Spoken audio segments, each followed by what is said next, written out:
we're sitting in the meeting, like, okay, we got to hire a consultant to do this. It's going to cost, it's going to be like a $20,000 minimum, yada, yada, yada. And like, I just remember sitting in this meeting as this like passive listener, and my heart was like, just like pounding. I was like, oh my gosh, like, what if I stood up and I was like, hey, Dave, that's the name of our CEO, Dave, let me try coding this myself. I've been learning. I can try it. I'll do it on nights. I'll do it on weekends. I'll do it for free. Give me 2 months. If I fail, then like hire a consultant. If I succeed, then great. That is David Liu, a Salesforce technical architect over at Google. I'm Josh Burke, a developer evangelist for Salesforce, and here on the Salesforce Developer Podcast, you'll hear stories and insights from developers for developers. There, David is describing the meeting where he first started his journey of being a Salesforce developer, which ends up with his dream job over at Google. Today, we sit down with David to talk about his career, what he's learned along the way, and the people he's helped. To start, we talk about interviewing from the other side of the fence. Well, actually, like on the other side of things now that, I interview people, like, yeah, usually when I see people fail interviews, it's mostly because of the non-technical stuff. Interesting. I mean, I generally believe like anyone can learn, any amount of technical things if they put their head down and do it. Yeah. But like most people just maybe aren't willing to do that. And so something I like to look for when I'm interviewing people is just like, how curious are they? How interested are they in learning stuff? Mm-hmm. Because they might not know the answer to my, technical question. Yeah. But I'm sure they would put in the hours to learn it. Whereas someone else who might be very technical, like when they come across a challenge, they just might like fold, So what are some of the things you've done in an interview to kind of pry out that non-technical angle? That's a good one.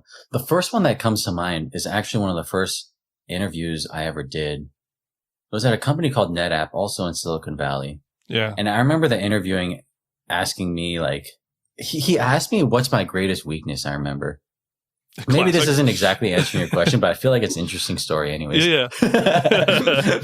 So he asked me, what's my greatest weakness?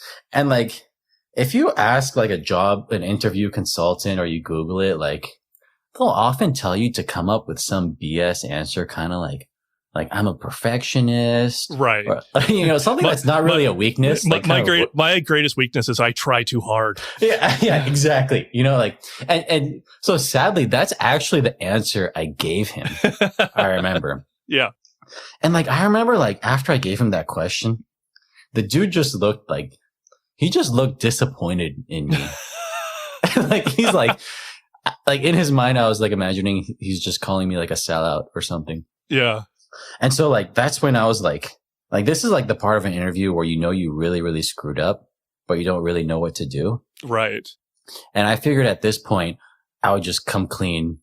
And like, even though I was going to get rejected, that at least I could sleep well at night. And so I was like, David, and that's actually his name. I still remember this interview, David Thigeson. I'm like, David, I got to apologize. Actually, that answer wasn't really genuine. And, I feel kind of bad saying it. Yeah. And then I gave him my real weaknesses. Yeah. Like I didn't go too deep into my insecurities, but like, it was like, painful saying it. And like the guy just immediately lit up. And I didn't expect that. I was early in my career. Yeah. And you never know if like telling the truth and being honest to yourself is really the right way to go. Yeah. But it worked out and I got the job. And that was really big for my career too. Yeah, no, I have to say I've been in David's shoes in the past, and it's authenticity and honesty was really important to me when I was sussing out a potential candidate, because it's kind of going back to what you're saying. If I felt like you were technically smart, but I'm not sure I can trust you, then I don't know if I want to put you on my team. Exactly. Yeah. Exactly. And like, interviewers are just like you and me, like just, like regular people. Like we're not like, I don't know, some like corporate shills or something. We're just like regular people who want to, work with people who we can trust and enjoy and, learn from. And I don't know. So My personal least favorite question to get during an interview was, where do you see yourself in 5 years? Because back then, and this is probably about the same era that you're talking about, being at a tech job for longer than 2 years wasn't common. Yeah. Right. Yeah. So I'm like, dude, I'm not know what I'm going to do in 18 months. Like, how do you expect me to know what I'm going to be doing in 5 years? Seriously. Yeah. I feel you. So let's flip that script a little bit. As an interviewer, like, what are some ways that you frame questions and kind of get to that, how people are thinking about their job and about tech skills and things like that? That's a good one. So I'll say I learned this interview method the hard way, because when I first started interviewing people, I would kind of like do the traditional Salesforce type of interviews where you just like, you fire off basically like certification like questions, like, you know, what's the difference between a lookup and a master detail relationship? Right? Like how many days does something stay in the recycle bin? Just like really like useless stuff. Right. And like, I had made a series of questionable hires. like where I was just like, wow, I'm going to get fired if I keep doing this. But on the flip side, once these people joined the team and once I started working with people, I found out that like, just like within like a short amount of time, just like one meeting, I could get a sense of how good they were and how good they would be long term. Yeah. And that's because during these meetings, they'd usually be like whiteboard meetings where we have these like open-ended generic questions that we don't know how to solve. And we just sit there and try to solve it together. Yeah. And so I just started interviewing like that. Just these open-ended interviews. Like, for example, I might ask like, okay, let's start integrating Google Play with Salesforce. Gotcha. And then like, we want to track everyone who downloads an app and all the ratings they give to everyone. Yeah. And so like, you know, what data model would we make? You know, how would we integrate all these sort of things? Like just literally oftentimes problems that I had on the job recently that I didn't know how to solve. Like at very least, maybe someone could, you know, give me a better angle on it. Right. And then oftentimes these problems, you know, would be really, really difficult, if not impossible.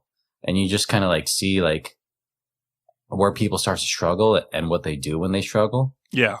And that ended up revealing to me more about someone's maybe personality than the other type of questions. Yeah, no, I think that's an excellent point. And I think it's interesting you brought up whiteboard.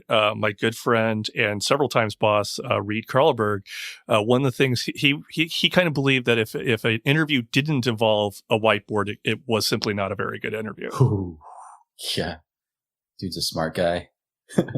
So in these interviews, and I'll segue this a little bit because one of the things I have found doing the podcast is that developers come from a lot of different walks of life. There's people like you who didn't come from a tech background but got into a tech background. There's people who have like a computer science background and they were kind of like always that kind of computer geek from the beginning.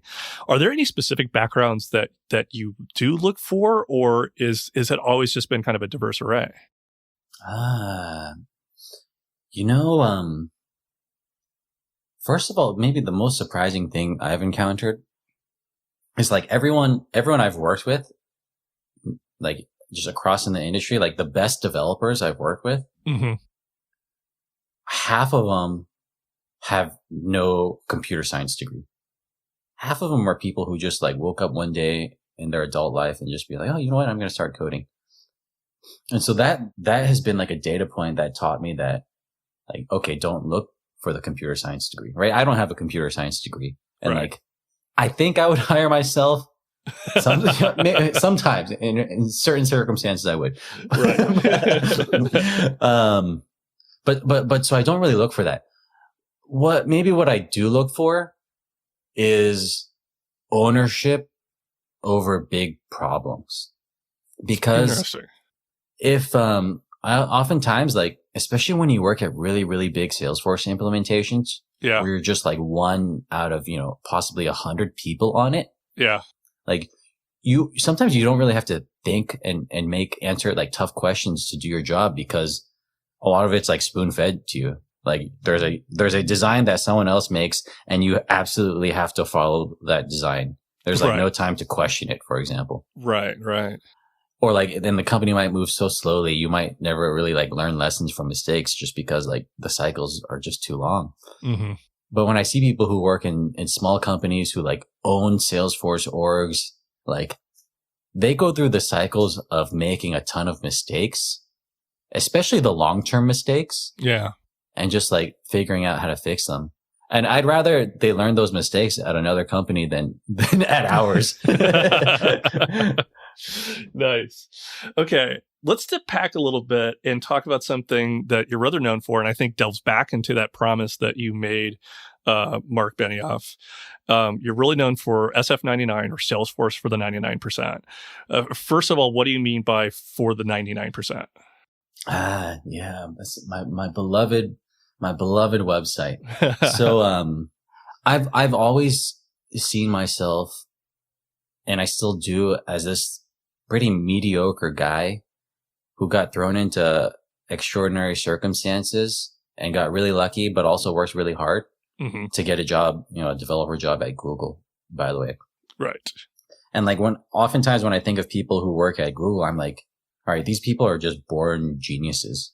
Right. Like, they're just really smart. Yeah. And they don't have to work as hard because they can come up with even better answers in a short amount of time. Gotcha. And I was never like that. Right. Yeah. I always have to prepare 10x of the next person. And I thought like, wow, if just like an average guy like me can end up working hard and get a job at Google, then I feel like anyone can if they follow a similar formula. Got it. Right. And any of the 99% of, mediocre people who aren't born geniuses. And so that ended up being the name. My wife really did not like the name, but she's like, you should be Salesforce Ninja. I was like, nah. And I'm glad I stuck to Salesforce 99. Nice. When did you start SF99? I mentioned my first developer job was at a company at Box. Right. It was very shortly after it. And what I find really interesting about that is at that time, so Salesforce SFDC 99, I teach people how to code. Yeah. Now, at that time, I had just gotten my first developer job, but I really lucked into it, right? I mentioned I got the job, maybe less on my technical skills, more on my non-technical answers. Mm-hmm. And so I was not a good coder. Like, I still think about that code I wrote back then sometimes and like I cringe. In fact, people who work at Box who joined after I left, they're like, oh, I saw some of your code that you wrote in, 2011 or 2012. And I'm like, let's not talk about that. We're taking that to the grave. Right. Where was I going with this? Oh yeah. So I made this site teaching people how to code, but honestly, like I was not qualified to teach people how to code. Right. I was still learning at the job. And so this is, 2012, 2013 or something around there. Yeah. And it didn't matter. Right. Like the site still ended up doing well. And I think what that taught me is like, there's no right time to really like pursue something. Right. You're never ready. Like if there's someone else who wants to make like a blog on being an architect, like don't wait until you get your CTA to make that blog. Right. Because then you're just never going to make it. It's like, just start writing things down and the process of actually like building your website is going to teach you and force you to accelerate faster. Well, so yeah, that was going to be kind of my next point because you're saying you're not qualified, but I feel like in some ways you're kind of uniquely qualified because this is an interesting communication loop that you've got going on. You were non-technical, you were an admin, now you're a developer, just quote unquote mediocre, but you're learning to be better, and then you're putting that learning out there for other people to kind of tag along. Yes, and that was something I didn't really plan it out to be this way. Yeah, but that happened to be like kind of the secret sauce of my website. Yeah. In that it wasn't a website to teach people how to code. It was a website to teach people who had never written a line of code in their life how to code. It was like an even smaller niche than like, general programming websites. Right. And that kind of taught me that like, surprisingly, if you want to like market yourself or a blog or something, that it's important to target like a really, really small niche, even though it kills your target market. It's like counterintuitive. Yeah. Did you have any like lessons learned along the way for framing technical content for non-technical people? A few of them. Yeah. For like, so I actually don't look at any analytics, which is, really? I think something unique to me. Like I look at like how many visitors I get maybe once every like 3 years. Gotcha. Oh, wow. And so I didn't really get this feedback loop, but what I did get was I'd see the comments that people write on my posts. And so I found like if I wrote really, really long posts that, people would not comment on it.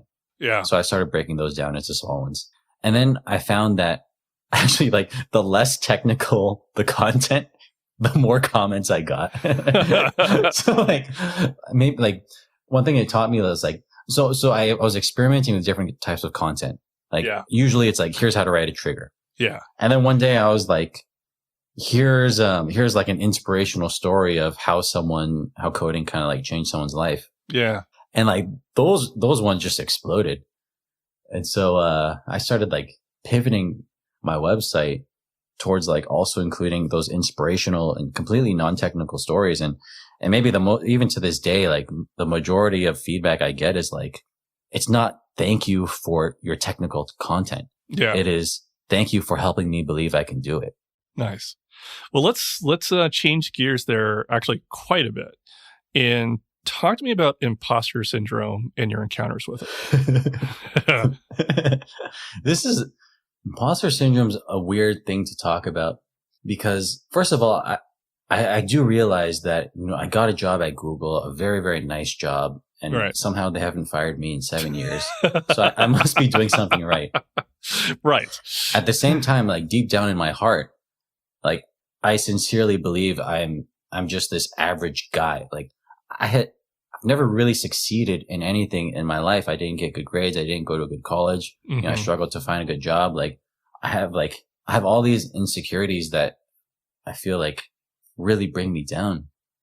But maybe something I've learned is like, maybe in the world, there's only like 1% of geniuses and like 99% is just like average people like me.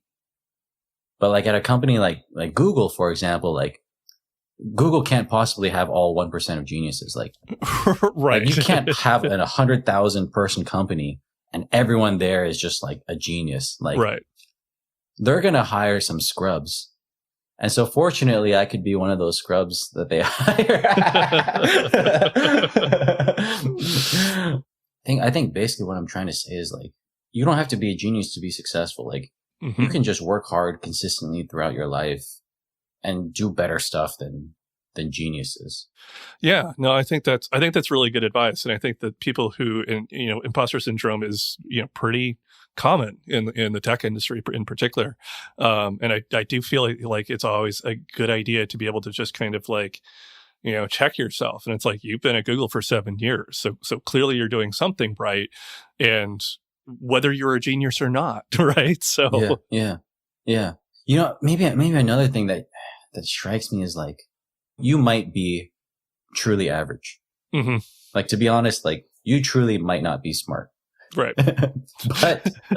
but like, that's just your state now. Yeah. Like if you work hard for like a year or 2 years, then like you will become smart. Like, I don't believe that like, you're just like your whole life, you're just destined to be one way. Like, I think I've mentioned this before. It's like saving money. Like if you just save like $1 a day every day for your life. Yeah. Like you're going to be filthy rich, Right. Just like the power of compounding and like just like exponential functions. Yeah. And so like at the same time in your life, if you just like work 1% harder than everyone else every day, then that's just going to compound and you're just going to be like, you're going to be super. Well, and I think some of this also falls back to, my training back in college, I was an English major, thought I would write the great American novel, realized that probably wasn't going to happen, picked up a psychology degree, because I thought that would pay the bills, but then it seemed like it was going to be a really depressing lifestyle. So instead I got into building websites for companies. And, the imposter syndrome is definitely something I've run into in the past because it's like, I'm the guy who just happened to be in the room. Sometimes that's why I got that contractor. That's why I got that job. But going back to my psych days, we as a culture think of genius as like, and intelligence as like a single thing. It's like a D&D attribute, right? Like you're an 18 and I'm a 16 and therefore you're smarter than I. And that theory doesn't hold up well. Like there's a lot of theories about intelligence that says that it's multidimensional. One of the favorite examples they give is like, would you consider a ballet dancer to not be a genius, even though they have this level of control from their brain to their body for what they do day in and day out? Oh my gosh, Josh, you need to make a podcast just on this topic. Like I would like memorize that podcast. This is like so interesting. I know we can't go into it, but I love where you're going with that. Well, I think there is an angle. I believe on your blog you mentioned Amy Oplinger. Am I saying her last name correctly? Yeah. Okay. That's the second time I've actually seen a reference to her imposter syndrome presentation. So Amy, if you're listening to this, it's highly possible that I've got a prep call scheduled for you soon. Kind of. But okay, so let's kind of, and again, I want to move to something more positive a little bit, but this is another thing that has come up on the podcast and I think kind of related to this. And in what is the role of failure in coming through a career that's lasted this long for you? That I feel like maybe failure defines me more than my successes. Yeah. I'll list out a few of them. Like I have failed 20 certifications in the Salesforce world. Google has rejected me 10 times. Even though I call myself a technical architect at Google, I have failed the certified technical architect review board. Yeah. I failed 9 out of 9 categories. Like literally, like I could not have failed more on that. Right. There's only 9 categories to fail. Right. Wait, I got bad grades. Like growing up, I was like consistently a failure at school. Like it's just like, maybe the interesting thing about me is I fail so much that I'm somewhat numb to it. It doesn't even really bring me down anymore. The idea of not trying again is not even an option. Exactly. Yeah. Exactly. And in fact, when I was learning to code, one thing that I remember thinking was, so I was like, can I really learn to code? Like, is this really it? I'm spending all these times on nights and weekends learning to do it. And like, it might attribute to nothing. But I specifically remember thinking like, what if one day I'm on my deathbed, I'm just looking back, you know, a career, I don't think I'll be looking back at career focused stuff at that time, but like, right. For this scenario, let's say I am. Like, would I have regretted if I had just given up learning to code and just stuck in marketing? Right. Let's say I just learned to code and I just failed and I just kept learning, kept failing. And I amounted to like nothing in my life. Would I still be proud of myself? Yeah. And I remember thinking like, yes, like I have to go for it, even if I fail. Yeah. And that like, I still think about that in every context, like CTA, for example, like, and it brings me some peace as I'm studying. Like, even though I know I'm probably going to fail many, many times. Yeah. That like, that's just a step on the journey. Yeah. And it brings to mind 2 things actually for me. When I was talking to Rachel Watson, who does, like the Salesforce Saturdays and they're helping people train and all this kind of stuff. Like one of her quotes was like, we need to reframe failure, like as something that's not a negative. And it's something that is just part of the process. And it's not even an optional part of the process. Like you will fail and it will be part of the process and you will learn from it. And then we're going to move on. Yeah.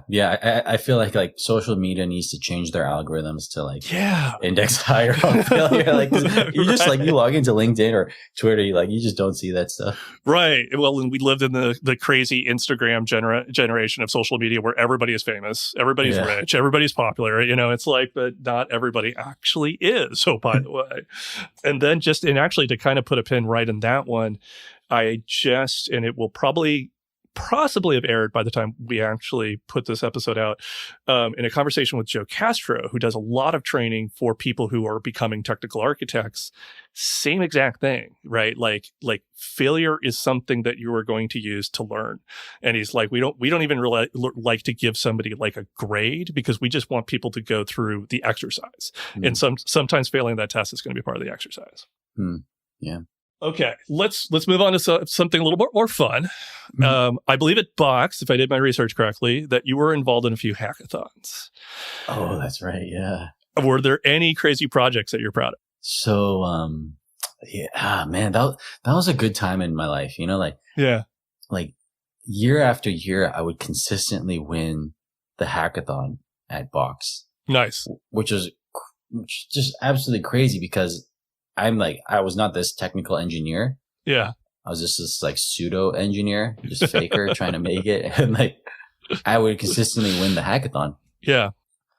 And the reason why I won was like, the thing about hackathons is no one looks at your code. Right. You can write crappy code. In fact, you could even write no code. Yeah. Because your presentation is just the output. You could fake it. Yeah. And like, you would generally win on the quality of your ideas. Yeah. Which is a completely non-technical thing. And I've never said this in my life until now. Oh. I actually won because of Salesforce. Oh, really? Because so Box, if you don't know Box, it's like a file storage company. It's like Google Drive or Dropbox. It's just like that for the enterprise. Yeah. And when I was a Salesforce admin and developer, like there's like all this automation in Salesforce. At the time, workflow rules was really big. Mm-hmm. Where it's just like, if this happens in Salesforce, do that. Yeah. I just thought that was the coolest thing. And then when I'd be using Box, there was like no such thing as a workflow rule. Like, what if I upload a file with a specific name, then automatically like tag it as sensitive, just stuff like that. Right. I was like, dude, why don't we just like bring workflow rules into Box? That was one of them. Nice. And so I just completely plagiarized Salesforce. And I won me the hackathon.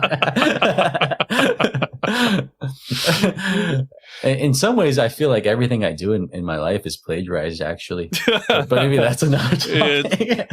Well, I mean, it is another good developer topic because, like, I have joked on the pod before that, like, Stack Exchange has been my IDE, right? Like, I don't come up with all my code myself. Like, I'm constantly trying to see how somebody else solved this problem, and maybe I'll ask myself, can I solve it better? But I'm not going to necessarily start from scratch if I don't have to. That's it. Yeah, that's it. That's like expose yourself to a lot of different things to plagiarize and then plagiarize it like 1% better and just keep doing that in your life. And right. That's like the magic formula. But give credit when credit's due, of course. Yeah, amen. Yeah. That's our show. Now, before we go, I did ask David about his favorite non-technical hobby, and it includes something we've talked about on the pod before. I have a lot of hobbies. I play a lot of video games, but maybe first that comes to mind is snowboarding. Oh, nice. Yeah. If one day, I make it and everything's done, then I would just snowboard every day. That is and so there's actually Salesforce events around snowboarding. Gotcha. Like Snowforce, for example. Snowforce, right. Which I think Daniel Haas is on the record of saying that Snowforce is one part about, talking about Salesforce and two parts having an excuse to go snowboarding. I thank him. Thanks to David for the great stories and information on Salesforce careers. Thanks to you for listening. Now, if you want to learn more about this podcast, head on over to salesforce.com/podcast, where you can hear old episodes, see the show notes, and have links to your favorite podcast service. Thanks again, and I'll talk to you next week.